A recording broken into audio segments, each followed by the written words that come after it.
gue selalu bilang ke semua orang itu, nalar itu harus nomor satu. Gue punya keluarga, gue punya temen, gue punya house Yongti, temen kayak keluarga, you know? Gue kaya, gue nggak punya utang konsumtif. Ini kaya sesungguhnya, menurut gue ini kaya sesungguhnya. Sebuah bisnis yang potensi cuannya luar biasa, tapi gue masih ada waktu untuk ngajak orang gitu loh. Dari situlah ada yang namanya loophole untuk gaining profit from your friend. Lu harus pakai nalar. Kalau nalar semua jalan, itu scam-scam itu pasti mati semua. Kalau gue selalu bilang itu, lu mau belajar trading, yang pertama lu harus belajar itu nggak boleh bangkrut. Dan sampai yang gue punya cuman skill trading. Waktu itu gue kan kerja sebagai konsultan. Ya satu-satunya cara ya gue harus dengan sepenuh hati all the time masuk ke dalam dunia ini. Benar-benar belajar gitu loh. Belajar sampai tadi poin pertama, belajar sampai nggak boleh bangkrut dulu, nggak boleh rugi. Artinya lu mesti ngerti cara kontrol kerugian lu gitu loh. Contoh modal lu, kita nggak usah modal gede. Misal kalau kok gue punya modal 10 juta nih, nah 10 juta ini lu nggak usah mikir grow. Lu bisa nggak survive 10 juta ini setahun, 2 tahun, 3 tahun, nggak boleh ada tambah duit. Dia spekulator, dia ngira dia trader. Dia lagi gambler, dia lagi gambling, dia kira dia trading. Tapi yang membuat perubahan sesungguhnya adalah bertahan. Dia bilang gue sombong karena dia nggak ngerti definisi kaya buat gue itu apa. Gitu. Nah, yang kedua, work-life balance. Lu harus punya hobi, men.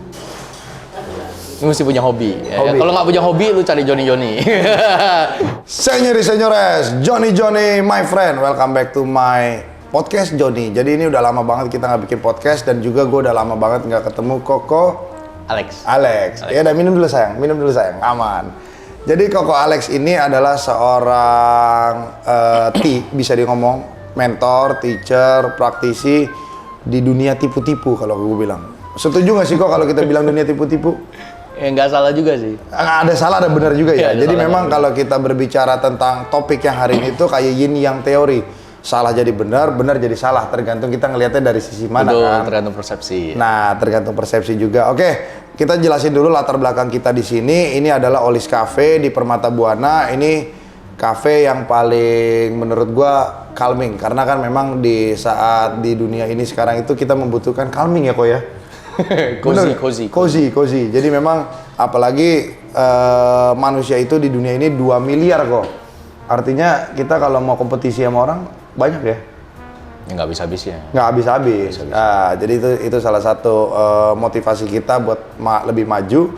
Oke kok, gua bikin video ini tanpa skrip, tanpa edit, tanpa cut. Walaupun tadi kita udah ngobrol, jadi udah siap? Gemetar. Ini dia yang gue suka, John. Pura-pura padahal dia udah siap banget gitu ya kan. Oke kok, pertama yang gue pengen tahu itu adalah trading itu apa sih? Lo bisa jelasin nggak dalam waktu semenit? Sebenarnya susah. Trading itu ya sebenarnya aktivitas jual beli. Kayak lu dagang mobil, lu trading. Oh iya, benar. Buka toko di Glodok juga trading. Betul. Ini juga trading gitu. Jadi ya trading itu sebenarnya ya aktivitas jual beli, hanya konsepnya itu tergantung dia secara konvensional.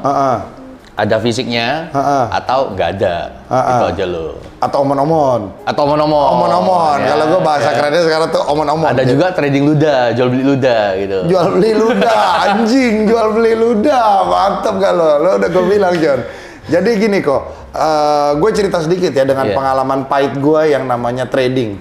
Jadi dulu itu, nanti Om kalau memang perlu disensor, kalau kata Alex sensor ya. Jadi back other time 2016 itu gue pernah beli saham itu kalau nggak salah namanya, nah itu lo tahu dah, lo pasti ketawa dah. Nah jadi itu dulu teman gue itu punya salah satu tempat jual beli trading yang seperti itu. Dia bilang ayo ikut beli, ternyata di situ gue ya kurang lebih begitu dah. Duit gua nggak balik dah gitu ya kan, dengan alasan A, B, C, D. Nah, tapi yang kayak begitu itu sebenarnya secara etika, secara pertemanan boleh nggak sih begitu? Nah di sana yang salah itu sebenarnya ini unpopular opinion ya. Yang salah itu bukan temen lu. Guanya sendiri. Iya gitu loh. Kenapa gua percaya? Bukan kenapa percaya. Habis jadi gimana kok? Jadi umumnya konsumen umum itu kita bilang retail ya. Mereka itu cenderung ditawari peluang cuan itu langsung kayak, bisa cuan nih, gitu loh. Itu. Jadi nggak tahu ya kalau saya nggak tahu negara lain. Tapi kalau misalnya Indonesia kita ngomong sendiri ya, itu rasanya kalau udah ngomongin cuan, ya mereka tuh udah nggak lihat resikonya atau makanya tuh gampang kalau gue ngomong money game nih ke orang, kita ngomongin money game. Waduh, John, money game berat. John. Oke, siap. Pokoknya lu 100 deh, gue bisa kasih lu 30% dalam seminggu, John. Gitu. Udah ini tuh. Baru, memang pasti kabur, John. Memang pasti kabur. Tapi gini bro, ini masih baru. Oh, masih baru. Biarpun lu tau masih kabur, tapi gue ngomong masih baru. Lu willing to take the risk, man. Iya. Ibaratnya begini, lu abis risk lu itu cepet. Tapi lu cuma lihat 30% ngomongnya masih baru, gitu.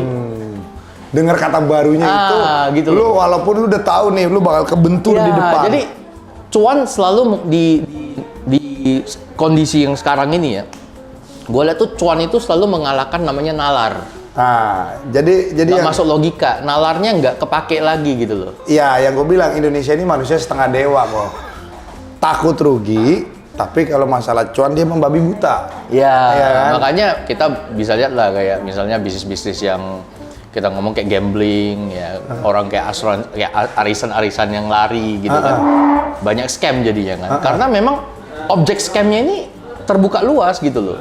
Dan nggak ada payung hukum yang jelas. Memang di semua negara tuh nggak bisa, kita nyalahin hukum nggak bisa, Karena nggak bisa. Karena kalau gue tangkap dari omongan Ko Alek ini, setiap manusia itu punya yang namanya hasrat, punya yang namanya keserakahan, ya kan? Apalagi ketika lo itu contoh kita ambil contoh simple. Gue orang introvert, artinya gue nggak punya banyak teman. Terus gue punya duit, ya kan? Dan sekarang itu akses ke YouTube gampang, apalagi ketika lo search bisnis dengan uang 100 juta, katakanlah gue baru dapat warisan 100 juta. Pasti kan orang introvert akan mencarinya sendiri di YouTube. Iya. Algoritmanya akan ngebaca.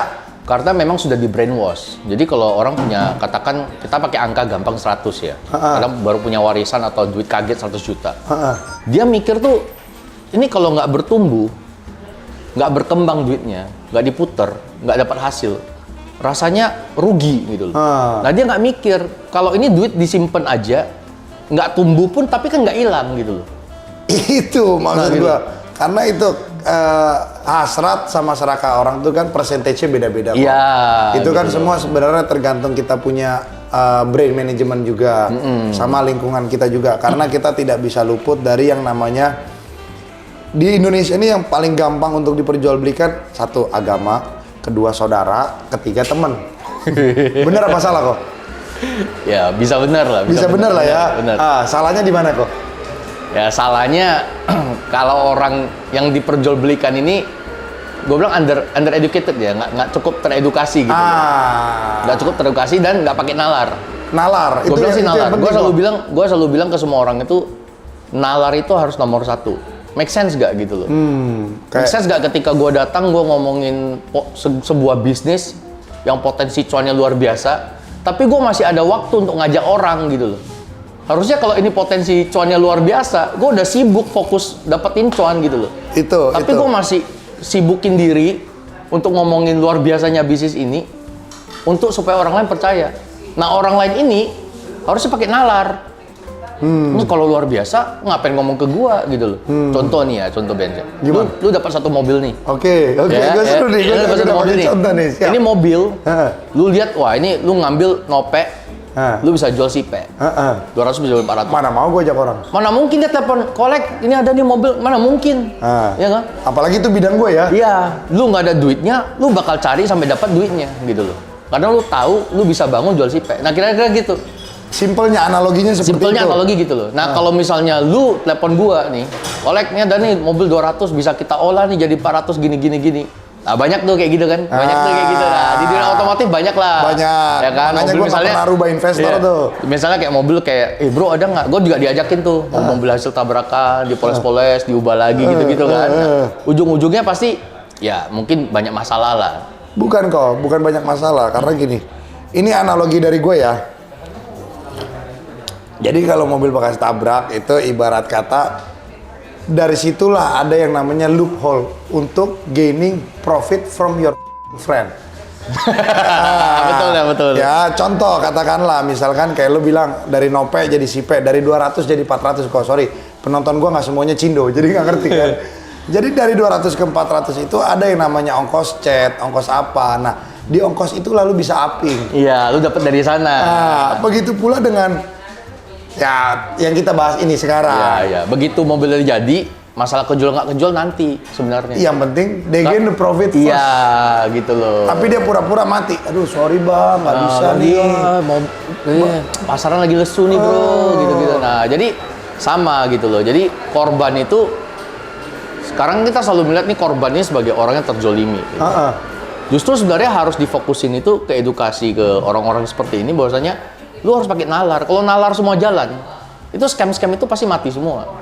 Karena nggak bisa masuk lagi gitu loh. Betul. Makanya kalau di negara-negara kayak misalnya kita ngomong kayak gue dulu di Australia, itu di scam di sana itu yang nggak bisa gitu jalan, gitu loh. Jalan pun mungkin untuk yang orang-orang pendatang gitu kan. Betul. Tapi orang yang native-nya sendiri, orang Australia sendiri atau orang yang sekolah di sana itu kalau lu ngomongin kayak Ponzi, money game gitu nggak bakal bisa masuk. Karena mereka udah di-educate gitu bener oleh negara mereka sendiri. Gitu loh. Jadi itu dia yang gue udah ngomong. Iya kalau lu bisnisnya udah berupa multi level marketing, tapi itu sebenarnya gini. Kalau produk lu bagus dan emang ada fungsinya, ya udah itu memang udah urusan dia kan. Ya, multi level nggak salah John. Multi level nggak salah. Nggak salah. Cuman banyak mempergunakan multi level ini untuk hal yang nggak baik. Ya, jadi gini, kita ngomong multi level ya, menarik ya. Multi level beberapa perusahaan tuh sampai sekarang gue pakai produknya. Gue nggak usah sebut ya. Kayak yang depannya C, tiga huruf ya. Ya 3 huruf ya. Kopi ginseng. Kopi ginseng itu kan. Enak, itu memang enak. Atau ada salah satu yang lagi tuh filter air yang depannya A gitu ya. Itu memang perusahaan udah lama. Memang dia jalannya sistemnya penjualan langsung. Betul. Artinya dia tuh nggak pakai retailer buka toko, ya, dia tuh pakai penjualan langsung. Jadi kayak agen ke agen. Gitu. Door to door lah ya bahasanya. Door to door ya.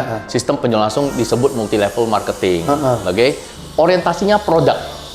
John. Jadi kalau lu ke perusahaan itu, lu beli barang atau lu bilang lu mau jadi agent sampai sekarang ya, itu orientasinya produk. Beda sama MLM yang sekedar MLM. Itu orientasinya bukan produk, tapi cuan. Jadi yang dibahas bukan produk, tapi lu jalan-jalan ke luar negeri, John. Lu beli mobil, John, gitu. Itu sebenarnya bisa dicombine sama yang tadi gua ngomong di poin yang pertama itu MLM plus agama. Yang kalau lu lihat di Reels TikTok itu yang dasinya merah. Ya kan? Ya udah pokoknya mohon maaf ya kan, kita kan memang ngajakin gini, udah untung segini ya kan. Ya itu sebenarnya gini. Itu yang namanya menjual semu. Karena kan gini kok, ketika lu di posisi contoh, kita nggak bisa ngomong namanya apa ya kok. Lu lagi di posisi di bawah. Kita kalau bahasa kasarnya lagi miskin. Lu ngelihat orang lain yang begitu kaya, lu gelap mata, lu pingin jalan pintas naik ke atas, itu kan? Itu yang namanya kita menjual kebohongan semu. Ilusi. Itulah makanya orang banyak yang terjebak di judi online sekarang pun orang yang menengah ke bawah, menengah ke atas udah nggak kemakan bos, udah nggak kemakan karena nalarnya mungkin lebih pintar, kedua udah tobat, udah kebentur berkali-kali kan. Cuman kan yang maaf ya yang transportasi online, lagi nunggu order, baru dapat duit 20.000 diisi. Belum lagi kalau ya ketemu yang dasi merah dia berdiri gini kan, masalah, gitu kan ngomong bahasa agama kan, ya kan, habis itu ntar dibilang, ntar gue naikin haji apa gitu. Ya itu kan sebenarnya gini, produk yang lu jual ada nggak uji labnya? Satu, ya gue nggak tahu ya, maksud gue kan nggak nyebut merek juga. Itulah yang dinamai lu penjualan semu, seperti juga yang trading disebutkan sama Walek. Benar ya. Ketika orang itu sudah bisa untung sendiri, bro, manusia, ya, gua kasih tahu lo, ada nggak nih? Ini lu punya untung 100.000, lu rela lu bagi 50.000 ke orang. Kecuali lu udah kenal baik atau saudara. Kalau saudara mungkin beda cerita ya. Lu hilang duit lu udah nggak pusing. Ada nggak kok manusia yang gitu? Ada. Banyak. 1 dari berapa orang? Ya. Skalanya. 5 dari 50 lah. 5 dari 50 berarti kalau satu kan terlalu dikit kan? Ya, 5 dari 50. 5 dari 50 ya. 1 dari 10 kan kesannya signifikan banget. 5 dari 50. 5 dari 50. Ada. Artinya kan 45 ini omon-omon. Oke, balik lagi ke topik. Jadi, gini. Katakanlah yang lagi nonton ini orang introvert. Orang ini tetap mau belajar trading, mau belajar untuk nyari duit. Apa yang harus dia lakukan pertama kali kok? Lu jangan jualan kelas lu di sini ya, karena gue tau lu udah tutup kelas lu. Jadi trading itu susah, men. Ya, jadi kalau orang bilang trading itu gampang, susah. Jadi orang selalu bilang trading itu enak ya, bisa kayak ibaratnya kalau iklan trading itu kamu lihat tuh kan di pantai, ya, minum kelapa. Yang zaman dulu iklan itu ya. Buka chart, cetak duit, gampang, bisa di mana aja, kapan aja. Itu perks-nya. Itu perks-nya, oke? Itu memang benar, karena ya nggak ada kantor, ya. Tapi untuk mencapai sampai level kesekian, itu perjalanannya nggak mudah. Yang ditukar itu apa? Untuk mendapatkan perks tersebut, ini ditukar itu apa? Itu waktu. Gue inget kok, zaman lu masih di apartemen, nyari waktu lu aja sejam aja itu susah. Gue inget banget, karena gue kenal Pak Alek ini 2 tahun lalu ya kayaknya ya. 3 tahun. 3 tahun ya kayaknya, udah jalan 3 tahun ya. Jadi maksudnya gue inget perkembangan step by step itu pun nggak langsung begini, ya kan ya, itu kan yang orang lihat, bener kan? Iya. Nah, terus lanjut kok. Belajarnya itu nggak singkat, nggak bisa. Jadi kalau gue bilang, lo orang mau belajar trading, mau nyari kelas trading itu ya, mau nyari mentor tuh yang pertama itu mentor tuh harus praktisi. Artinya dia harus hidup dari trading. Terlepas dia punya afiliasi dengan perusahaan-perusahaan, itu bebas. Gue nggak pernah bilang kok afiliasi salah. Dunia bisnis tuh ada retailer, ada distributor, ada agen, itu normal, wajar. Karena mereka kan butuh fasilitas untuk trading. Betul, nggak, kadang mereka udah trading, terus di hire sama kerjasama dengan perusahaan untuk bisa dapat omset lebih, why not kan gitu kan? Namanya passive income kan? Passive income. Tapi dia ini harus praktisi, artinya dia harus walk the talk. Dia ngajarin, dia juga harus hidup dari trading. Nah, gitu yang pertama. Yang kedua, kelas itu nggak boleh dibatasin seperti kayak, oh ya udah nih kelas gua lu ikutin, udah selesai, putus. Karena bagi gua nggak percaya trading itu bisa dipelajari dalam waktu 1 bulan, 3 bulan, bahkan setahun terus lu pinter, nggak mungkin. Karena yang kita bicara tentang trading itu menyangkut brain management kita juga ya. Bener. Emotion management kita. Money management. Jadi ada 3 manajemennya kok. Jadi kan kalau lo di kantor manajemennya kan banyak. Kalau di badan kan 3 tuh kok. Betul. Bener kan? Otak, emosi, sama kantong. Kalau kantong lu pakai duit bapak lu, duit rumah lu gade, mampus lu. Bener gak kok? Jadi kalau trading itu orang fokusnya untuk dapat cuan. Kalau gue selalu bilang itu, lu mau belajar trading, yang pertama lu harus belajar itu nggak boleh bangkrut. Nggak boleh pakai uang. Nggak boleh panas. bangkrut. Terserah mau panas dingin, gue nggak peduli. Itu omong. Makanya gue bilang unpopular opinion. Gue pertama kali hidup dari trading, John. Gue itu pakai KTA, men. Nah, nggak ada yang tahu nih. Gue ngomong sama lu. Serius? Orang bilang nggak boleh pakai. Gue pakai KTA, men. Loh, gue nggak punya modal. Kan? Nah, satu-satunya kenapa gue tuh bisa survive di dunia trading. Gue ini nggak. Yang pertama ini gue nggak pinter, John. Dulu. Bukan, gue juga nggak pinter kan. Lebih pinter lu lah. Anjing. Ya kan? Lu nalar dagang lu jalan, men. Nalar dagang gue tuh nggak jalan. Gue itu introvert kan. Gue nggak punya koneksi, ya kan. Kayak lu buka harga aja gue nggak berani nawar, John. Ya kan? Koleksi harus segini, gitu kan. Kayak mau nawar tuh kita kayak nggak enak gitu loh. Kayak kita masih mikir kayak, aduh, gue nawar gini. Udahlah gitu kan. Gitu. Nah, gue ini sasaran empuk pedagang, John. Berarti gitu makanya yang lu bilang introvert. Ya itu, kebanyakan orang yang trading itu dari introvert ya? Nggak juga, tapi mostly ya? Mostly. Oke, Ya, lanjut jadi, kok. Sampai mana tadi? Lu gampang sasaran empuk dagang. Oke, lanjut. Nah, itu jadi KTA, terus? Kan, kita kan nggak ada nalar dagang gitu kan. Background keluarga juga bukan keluarga pebisnis. Semuanya keluarga pekerja gitu loh. Worker ya? Worker, gitu kan. Gue juga worker, gue juga kerja gitu loh. Dan sampai yang gue punya cuman skill trading. Waktu itu gue kan kerja sebagai konsultan, ya kan, orang nanya bisa analis lah. Jadi analis kayak dikasih fee gitu loh. Ya lu analis ini deh, nanti bener, oh dikasih fee sekian gitu loh. Dan sampai satu titik gue merasa kayak gue punya skill ini doang nih, gue cuma punya skill ini doang. Alright. Terus gue juga nggak punya warisan. Ya satu-satunya cara ya gue harus dengan sepenuh hati all the time masuk ke dalam dunia ini, benar-benar belajar gitu loh. Belajar sampai tadi poin pertama, belajar sampai nggak boleh bangkrut dulu, nggak boleh rugi. Artinya lu mesti ngerti cara kontrol kerugian lu gitu loh. Contoh modal lu, kita nggak usah modal gede. Misal kalau kok gue punya modal 10 juta nih, nah 10 juta ini lu nggak usah mikir grow. Lu bisa nggak survive 10 juta ini setahun, 2 tahun, 3 tahun, nggak boleh ada tambah duit. Nah itu dulu. Nggak usah plus, yang penting begitu minus bisa balik lagi ke 10 juta. Iya. 10 juta ini nggak boleh go under zero gitu loh. Kalau gua under zero berarti lu fail. Lu belajar lagi. Lu belajar lagi sampai lu ready lagi. Lu 10 juta lagi. Contoh ya, kita ngomong 10 juta ya. Jadi lu harus belajar kontrol kerugian lu dulu.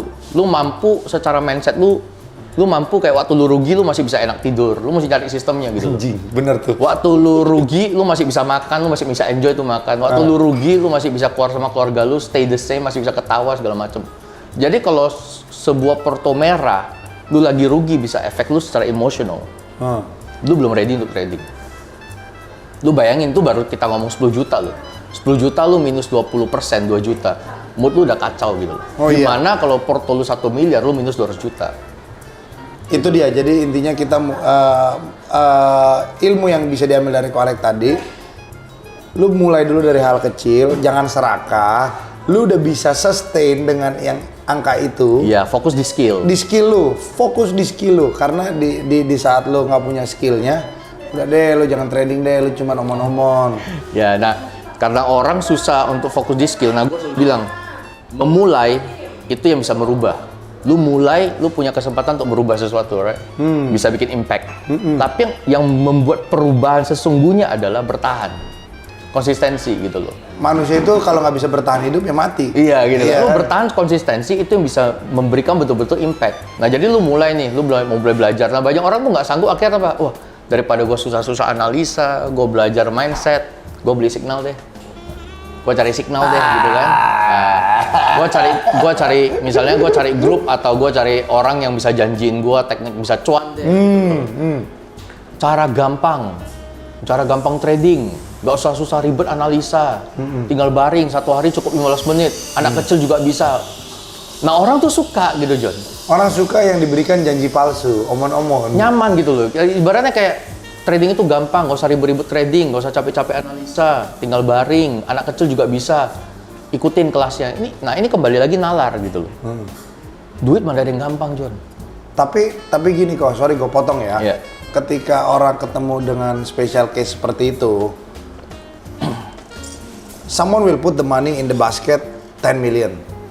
They will give you profit like 2 million or 3 million in some period time. Kayak misalkan lo taruh 10 juta dalam 2 bulan, lo dikasih 2 juta, 3 juta. Tapi kan lama-lama kan kita itu yang tadinya nggak kerja, kerjanya capek, jadi malas kerja kan, lama-lama motor gue gade nambahin modal. Terus lama-lama mobil gue gade nambahin modal. Padahal dia nggak sadar di situ dia lagi disikat. Betul. Itu kan. Betul. Itulah yang dinamakan ketika hasrat lo 1%, lo dikasih comfort zone, hasrat lo lama-lama naik. Apalagi kan lo tahu duitnya gampang. Yang tadinya lo cuma makan pecel lele, lo udah bisa makan steak. Mau nggak lo makan pecel lele lagi? Belum tentu mau. Ya kan? Itulah disitulah keserakahan orang, nalarnya jadi nggak jalan. Akhirnya apa yang ada di dompet, bahkan bukan di dompet, di bawah sepatu lo aja lo ambil, lo kasih ke temen lo. Bener nggak kok? Bener. Nah itu kan. Makanya gimana kok? Lanjut. Intinya ketika kamu ngomongin trading, lakukan sendiri. Do it yourself. Do it yourself, alright? Whether you get mentor or not, you do it yourself. Jadi mentor itu hanya sebagai pelengkap. Dia mengarahkan, memberitahu kamu, ngajari sesuatu yang dia duluan alami, the bitter sweet yang dia alamin duluan. Dia kasih tahu nih, di market tuh begini. Jadi lu nggak perlu alamin. Tapi untuk mendalaminya tuh mesti lu yang jalanin gitu loh.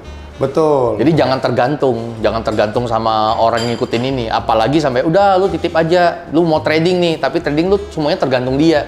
Call position tergantung dia, bisa entry tergantung dia, analisa. Itu lu bukan trading, man. Itu namanya spekulasi. Jadi banyak sekali orang tuh spekulasi, tapi dia kira dia trader gitu loh. Goblok ya. Dia spekulator, dia ngira dia trader. Dia lagi gambler, dia lagi gambling, dia kira dia trading. Dia lagi main bakarat padahal kan. Iya. Cuman win rate-nya lebih kecil daripada bakarat. Bakarat aja win rate-nya masih 50-50. Iya. Ini win rate-nya paling 10%. Sama, kita ngomong unpopular opinion lagi ya. Untuk misalnya kita gambling, ada orang memang profesinya itu professional gambler. Mungkin nggak di sini ya, tapi dia tuh professional gambler. Artinya dia take gambling as a business. Nah, lu kalau misalnya mau kayak dia, tapi lu mindsetnya nggak tahu apa yang dia pikirin, knowledge lu nggak tahu dipikirin, cuma lihat, kerennya, berarti dari gambling tuh bisa hidup. Lu ikutin, lu mati. Lu pikir gampang jadi profesional gambler? Hah? Lu harus makan obat psikiater banyak lo, jadi 6 lo, baru bisa lo.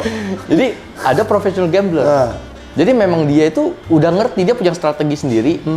Dia tahu kapan dia harus agresif, dia tahu dia kapan harus diam. Defensif. Iya, kapan dia harus diam gitu loh. Jadi emotion itu nggak bermain lagi dalam diri dia. Iya, dia harus nggak usah jadi panas orang yang lagi. 6 yang gue bilang tadi. Iya, gitu loh. Jadi sama kayak trading juga sama. Jadi nggak bisa kayak tadi lu bilang dunia tipu-tipu. Yang benar bisa jadi salah. Salah jadi benar. Salah jadi benar. Ini yang gitu. teori kan. Jadi makanya yang kayak gue bilang, teman-teman, tolong dengan sangat amat, even lu di status sosial bawah, menengah sampai atas pun, lu udah di atas, gampang untuk turun.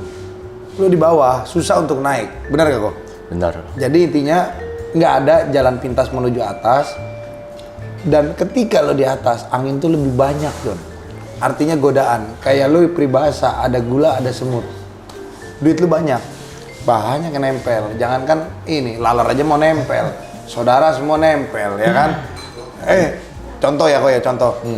Si Ben banyak duit tuh. Lo kan saudaranya Ben, tolong dong ajakin main saham, ajakin trading, ya kan, jual emas, jual omon-omon, ya kan? Ada nggak yang begitu kok? Banyak sih. Banyak sih. Ya kan? Nah, oke. Itu kasus itu kita selesai di situ. Oke. Kok, gue mau nanya agak ulti nih ke lu nih kok. Ulti. Jadi gini kok, tujuan lu buka kelas, lu mau nyari cuan, apa lu mau menjelaskan ke orang yang tadi lu jelasin ke gue di podcast? Tujuan gue buka kelas waktu itu gue kurang kerjaan, John. Goblok, kurang kerjaan. Kurang kerjaan. Jadi waktu itu gue suntuk. Comfort zone. Gue nggak tahu gue mau ngapain gitu. Jadi banyak request juga. Lu buka kelas dong, gini-gini. Kelas gue itu lebih fokus di psikologi. Lebih fokus di mental. Jadi di kelas itu gue nggak ngajarin kayak oke, kita titip dana gini-gini, nggak. Di kelas itu kita ngomongin teknik itu ya bagi gue itu 20% lah. Oke? Sisa itu mental, psikologi. Gue selalu ngomongin psikologi. Jadi waktu rugi psikologi bagaimana? Waktu lu udah ngambil posisi, lu mau nge-hold psikologi bagaimana? Waktu lu kena stop loss, psikologi terus bagaimana? Gitu loh. Jadi kalau lu mau ngelapis, lu mau kayak orang bahasanya DCA, lu mau ngelapis dollar cost averaging, mau nyerok, lu psikologi harus bagaimana? Gitu. Jadi ngomong kayak lu pertama kali itu belajar jangan bangkrut dulu, jangan rugi dulu. Dan gue bilang, lu kalau belajar trading itu, lu mau pakai demo setahun nggak apa-apa, men. Lu mau pakai akun demo 2 tahun, 3 tahun, 5 tahun tuh nggak apa-apa, nggak ada yang dikejar. Lu itu bukan sprint. Jadi lu itu battle dengan diri lu nih, maraton kan. Lu sekarang, Koben, lu belajar trading nih, pakai demo aja. Nggak mau, gue udah beli pakai kelas demo aja, misalnya kan. Sanggup. Lu bisa pakai demo, pakai demo akun misalnya. Bisa. Pakai demo akun, udah 5 tahun nggak apa-apa. Kalau mau benar-benar belajar ya. Tapi apa sih yang dikejar? Lu belajar 3 tahun untuk sesuatu yang bakal hidupin lu selamanya 10 tahun mendatang. Nah kalau lu cara mikirnya begitu, lu tuh nggak tergesa-gesa gitu loh. Ada orang baru belajar 1 minggu udah buru-buru kayak, gue pengen cari deposit nih, pengen buka akun, pengen rasain cuan. Apa yang mau dikejar sih? Lu orang ini buka akun juga, sorry to say, kayak lu pasti buka akunnya kecil kan? Lu buka akun kecil gitu kan, akun misalnya 1 juta, 2 juta. Lu profit dari sana juga nggak bisa untuk apa-apa. Beli rokok aja kurang. Gitu loh. Tapi malah menambah beban hidup. Makanya gue bilang, orang yang sebelum trading hidupnya tuh bahagia. Banyak orang udah trading hidupnya makin nggak bahagia. Makin tersiksa. Bener nggak gue bilang? Bener. Banyak orang waktu belum trading, hidupnya tuh bahagia, men. Bangun pagi, dia minum kopi, Nggak ada, tengil, iya. nggak ada beban. Ya kan, siang makan sama anak, nggak ada beban. Malam tidurnya enak, jam 9. Udah trading, bro. Dia pupuk pun liatin chart, men. Liatin, aduh, lagi rugi, mau gimana ya? Belum lagi lu lagi rugi, anak lu nangis, minta diajak ngobrol, belum lagi bini lu ngoceh. Ya, jadi orang trading itu gue bilang bukan orang paling bahagia. Gitu loh. Jadi makanya bedain spekulator sama trading yang harus dicapai sampai level tadi gue bilang. Lu pakai 10 juta misalnya trading. Lu udah belajar skillnya, yang harus belajar itu waktu lu rugi pun, lu tahu cara kontrolnya gitu loh. Lu ngerti what you need to do next. If your trade hit the stop loss, you know what to do next. You tahu cara cari peluang berikutnya. Nah, orang yang stres waktu rugi, karena dia tuh nggak ngerti cara cover kerugian yang tersebut. Kayak lu jual beli mobil deh, kalau ngomong lagi dagang nih. Lu ngambil 1 mobil jong nih. Lu udah bagusin. Jualnya di bawah modal nih. lu ya udah Kalau gitu mental loh. lu nggak kuat, mobil lu nggak akan nggak akan keputer. Iya, dia Gitu itu kan? ya oke aja. Satu mobilnya rugi ya udah, karena lu tahu cara jual mobil, John. Begitu juga trading, karena lu Iya. tahu how to trade Iya. something.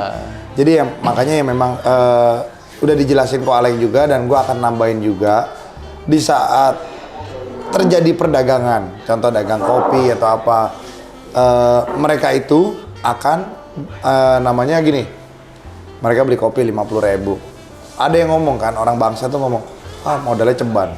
Tapi kan mereka nggak tahu 40.000 yang dia dapat cozy atau apa. Iya, nah itu gua setuju tuh. Jadi ya lu kalau mau modal ceban lu seduh sendiri di rumah. Nah, itu maksudnya. Jadi itulah dia yang dinamakan trading. Trading itu dunianya luas. Nah, makanya balik lagi kok. Platform trading menurut lu, gua nggak usah sebut merek kok. Jadi gini, ada beberapa case kayak temen gue cerita itu platformnya itu palsu. Ada nggak sih yang kayak begitu? Artinya yang diperjualbelikan tuh omon-omon. Banyak. Banyak kok? Banyak. Nah palsu ini gue mau mesti lebih tahu palsunya tuh gimana. Ya maksud gue gini loh, kayak lu nggak ada yang lu beli dan nggak ada yang lu jual, jadi cuma angka aja untuk memberikan orang semu. Oh iya itu banyak. Jadi sekarang ini lu bisa Google segala macam. Memulai bisnis trading itu, memulai perusahaan trading segala macam itu gampang banget, John. Gampang. Jadi platform trading, gue tanya lu ya, kalau gue punya platform trading nih, gue punya server di gue, server di dia kayak game masternya tuh gue punya server gue. Ini karakter gue mau tambahin pedang, gue mau levelnya gue naikin, ya suka-suka gue. Win loss-nya berapa, win rate-nya berapa, loss rate-nya berapa, lu yang setel. Iya, jadi nah lu lihat instrumennya harus global. Biarpun itu instrumennya global, masih bisa dimainin, John. Masih bisa dimainin. Artinya di jual beli itu kan ada selisih spread tuh, ya kan? Spread itu apa tuh? Spread tuh selisih Jarak, harga jual dan beli, gapnya. gapnya, bid dan ask gitu kan. Nah ini masih bisa dimainin. Jadi makanya ada orang istilah misalnya kalau dia buy di sini tuh, buy SL-nya kan di sini tuh. Jadi itu harganya nggak gerak, tapi bidnya itu dilebarin jemput stop loss, habis itu balik lagi gitu loh. Ya. Nah itu pun kita unpopular opinion, itu pun masih sah. Artinya kita nggak bisa bilang nih platform trading itu kan penyelenggaranya banyak di dunia nih. Kita nggak usah ngomong Indonesia aja, perusahaan-perusahaan di FX dunia itu banyak sekali kan. Mereka punya liquidity provider yang berbeda-beda, punya kepentingan dan interest berbeda-beda. Ada yang dananya di hedge, ada yang dananya disalurin ke prime liquidity lebih gede, ada yang ditelan sendiri, itu beda-beda. Nah itu. Nah apapun itu, tapi kalau kamu punya skills yang benar-benar optimal, oke, itu bandar, market maker atau apa itu capek ngerjain lu. Karena kan gini, John. Iya. Kalau lu pasarannya, kalau kita ngomong sebuah market ya, kita ngomongin market emas ya. Itu ada standarisasinya, John. Ada tolak ukur. Ada tolak ukur ya. Ada tolak ukur ya. Jadi kalau misal dia mau mainin pun, dia nggak bisa mainin terlalu jauh daripada spreadnya nggak bisa jauh. Ya, gitu loh. Jadi kalau lu udah ngerti caranya gimana, yang pertama, lu bisa bilang kayak, wah ini lu bisa deteksi nih, wah ini provider marketnya nggak bener nih. Gue mau cari provider market lebih bagus ya gitu loh. Yang kedua, lu mau taruh di bagian level stop loss itu di bagian yang dia nggak bisa mainin, gitu loh. Nah kalau dia mainin di sana, lu tahu ini udah nggak bener, kira-kira gitu loh. Kira-kira gitu. Jadi ibaratnya lu kalau ketipu pun, lu dikerjain pun, lu cuma bisa dikerjain sekali. Nggak bisa 2 kali 3 kali. Nggak bisa 2 kali 3 kali. Kalau lu udah belajar bener-bener ngelotok lah bahasanya ya. Iya. Jadi gitu itu loh. dia. Iya, gitu loh. Jadi lu udah tahu nih kira-kira provider mana yang cengli. Iya dong, kayak yang beli mana? mobil kan. Gue beli mobil banyak gitu kan. Sama beberapa pedagang. Kan kita banyak. tahu nih, ini pedagang kerjaan gua sekali doang di bisnis gua gitu kan. Betul. Besok-besok gak mungkin lagi gua beli sama dia kan gitu kan. Gua berkali-kali sama lu kan berarti lu gak kerjain gua gitu loh. Enggak lah, gue juga pernah kerjain dia juga kok. Karena memang gue dapat unit yang nggak bagus. Dan itu pun karena gue dapat rekomendasi dari temen juga. Enggak lah, lu tanggung jawab, men. Tanggung jawab. Tapi nggak gini kok. Itu gue cerita sedikit, cuman kan off the record, jadi mungkin gue nggak akan sebut nama. Mobil itu gue beli karena gue percaya temen gue itu bisa lihat mobil. Jadi ya mau nggak mau kan gue beli. Dan itu kan kalau nggak salah sebelum Lebaran. Iya. Iya kan? Everything is hectic. Dan itu pun gue yakin waktu itu lo tinggal di salah satu apartemen, lo juga nggak konsen untuk ngeliat mobil juga karena kan ya itu yang gue bilang. Iya. Trading itu nggak bisa bahagia, bro. Tapi yang gue ngeliat, maksud gue, Pak Alex ini masih bisa jalanin hidup dengan orang normal ya. Jadi dalam artian masih bisa ngajak mami, ngajak anak, educate anak. Educate anak tuh penting karena golden time anak tuh kan Iya, betul. di umur anak-anak kita kok ya. Betul. Jadi dia naik lagi kan levelnya lu nggak bisa communicate. Nggak bisa balik lagi tuh masa, bro. Nggak bisa balik lagi tuh masa dan ketika anak itu udah menjauh, artinya ya udah jauh. Nah, gue balik lagi pertanyaan terakhir buat lo karena ini waktunya udah kepanjangan, kasihan Dimas ngeditnya. Gimana caranya lo jadi trading bisa work-life balance? Oke. Pastikan lo ada tempat buang sampahnya juga tuh, karena kan lo stressful. Apa kalau buang sampah ke bini lo, apa ke teman, apa ke orang lain, atau dengan adiksi yang lain, misalkan minum atau apa gitu loh. Yang pertama itu lu mesti tahu apa yang lu kejar. Kaya misalnya, kaya uang seberapa banyak? How much? Menurut gua kalau orang dibilang kayak John lu kaya ya, banyak orang tuh malu gitu. Enggak, gua kaya. Kalau orang ngomong gua, Lex lu kaya, iya gua kaya. Gua kaya. Orang bingung. Karena definisi kaya bagi gua itu beda sama orang lain. Betul. Nyokap gua dari dulu ajarin gua, selama lu nggak punya utang konsumtif, lu itu kaya. Jadi bukan berarti lu harus naik mobil sport, supercar, jam tangan miliaran. Bagi gua tuh kaya. Gua punya anak, gua punya keluarga, John. Lengkap.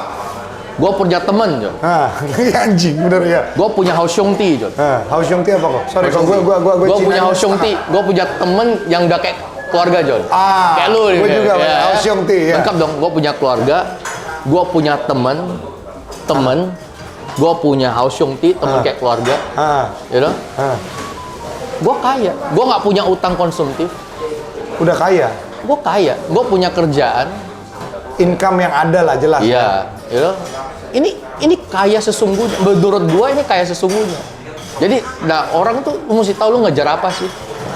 Kalau lu kejar tuh lu sendiri nggak tahu apa yang lu kejar. Gue mau sukses, gue mau kaya, gue mau cari duit, gue mau trading. Lu mau trading mau ngejar apa? Gue mau ngejar sport car. Lu sendiri aja nggak ngerti maintain sport car, lu cuma pengen gitu loh. Hasratnya doang. Hasrat itu ilusi yang tadi lu bilang, John. Dia nggak tahu ngejar apa sebenarnya. Jadi kaya sesungguhnya itu apa? Lu mesti ngerti dulu. Nah, lu trading itu lu ngejar apa? Kalau gua ngejar waktu untuk anak-anak. Ya, jadi kalau orang Lex lu, wah lu orang kaya. Iya, gua kaya. Ih, sombong banget lu. Dia bilang gua sombong karena dia nggak ngerti definisi kaya buat gua itu apa. Gitu. Nah, yang kedua work-life balance. Lu harus punya hobi, men. Lu mesti punya hobi. Ya. Kalau nggak punya hobi, lu cari Joni. Mobil lu begitu masuk, hobi lu langsung ada gitu. Lu harus punya hobi. Hobi gua ya sama anak gua tuh bangun mobil. Gitu kan. Jadi memang lu tahu passion lo di hobi, bukan passion. Buang sampah lu jadi hobi. Itu sebenarnya hobi itu buang sampah. Sampah itu bukan berarti lu buang duit ya. Duit yang udah lu relain hilang, tapi lu itu buat creating the happiness for you and for your family. Jadi beda. Jadi intinya gini, ada yang happinessnya golf, puluhan juta, ya itu udah terserah dia. Ada yang happy-nya misalkan beli kulkas Smack yang 50 juta. Dia senang dia liatin. Ada yang senang lihat buku tabungannya banyak duitnya. Jadi happiness itu lo tanya sama diri lo sendiri. Itu yang pertama. Yang kedua, teman yang kayak keluarga. Itu gue pernah bahas sama Pak Haji Arso dulu. Saudara itu mungkin gini, hari ini minjem duit, besok juga lupa. Tapi kalau temen yang kayak keluarga kok, lu telepon dia 24 jam, lu lagi susah aja, dia angkat gak? Angkat gak? Buru-buru gak dia berangkat, buru-buru pakai celana dalam, buru-buru kan kalau temennya sakit kan atau apa kan. Itu yang namanya mungkin kalau bahasa Cinanya Hausyong Ti. Nah, jadi itu dia, makanya ketika lu sudah punya 5 aspek ini, ya, udah kaya. Lu udah kaya, bro. Itu, gue bisa tambahin itu satu ya. Jadi mungkin kan banyak orang juga ngelihat si Ben kaya nih. Gue belum kaya kok. Kenapa? Gue belum bisa memberikan manajemen waktu yang bagus buat anak-anak gue. Nah itu lu nggak sadar, lu udah kaya. Iya, itu sebenarnya. Gue sebenarnya udah cukup, cuman merasa nggak cukup lagi, itu kan. Nah itu yang Kalau nggak, lu kalau ngejar nggak cukup terus, lu tersiksa aja. Gue sebenarnya gini sih kok, lebih ke arah kalau lu kan mungkin one man show kerjanya nih, gerbong gue banyak kok.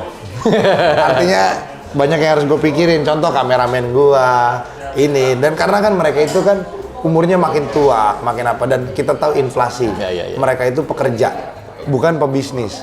Jadi ketika mereka bergantung, bukan bergantung lah. Gue merasa mereka harus bergantung sama gue yang harus punya beban. Gue yang harus bisa ngontrol kereta gue nih mau arahnya kemana. Itulah makanya ketika lo jadi seorang pebisnis, lo harus bisa mikirin gerbong lo. Jangan lo mikirin kepala lo, sama titit lo, sama dompet lo. Itu yang susah, John. Trading juga dong lu? Sama. Trading. Kan trading mobil kan? Trading mobil. Gitu. Oke, jadi kurang lebih seperti itu. Kok Alek ada lagi yang mau ditambahin? Udah cukup sih. Cukup ya? Udah dikupas semua ya? Udah dikupas semua. Sisanya kalau mau tahu lebih banyak tentang Ko Alek, boleh dibuka IG-nya apa nggak boleh? Boleh. Boleh? Ya. Nah ini IG-nya ya, dari awal boleh dimasukin juga. Jadi, udah nggak buka kelas kan? Gak buka kelas lagi. Jangan ya, jangan ya. Gak punya waktu lagi, John. Jangan, anak lu kesian kok, udah makin gede, udah mulai ngerti. Kayak anak gue contoh ya, papi hari ini kerja nggak? Ah capek kerja lagi. Nah iya tuh, Ya kan, gitu kan, Iya, terus dia nanya lagi, iya cari duit buat Eslin. Emang papi nggak punya duit? Ini punya di celengan. Udah bisa begitu anak gua kok, cuman kan kita gini, makanya ketika anak kita marah, anak kita sedih, lu nggak boleh marahin. Iya, setuju. Memang sama other time kita perlu marah, bukan untuk bikin mereka takut. Untuk mendidik ya? Untuk mendidik, tapi at some point lu harus bisa jadi a good listener buat mereka. Iya. Even cuma dia cerita Teletubbies, even dia cerita cuma dia beraknya gimana, lu harus dengerin nggak kok? Dengerin. Iya kan? Kalau nggak didengerin kan, dia mau cerita ke siapa? Akhirnya dia jadi anak yang tertutup.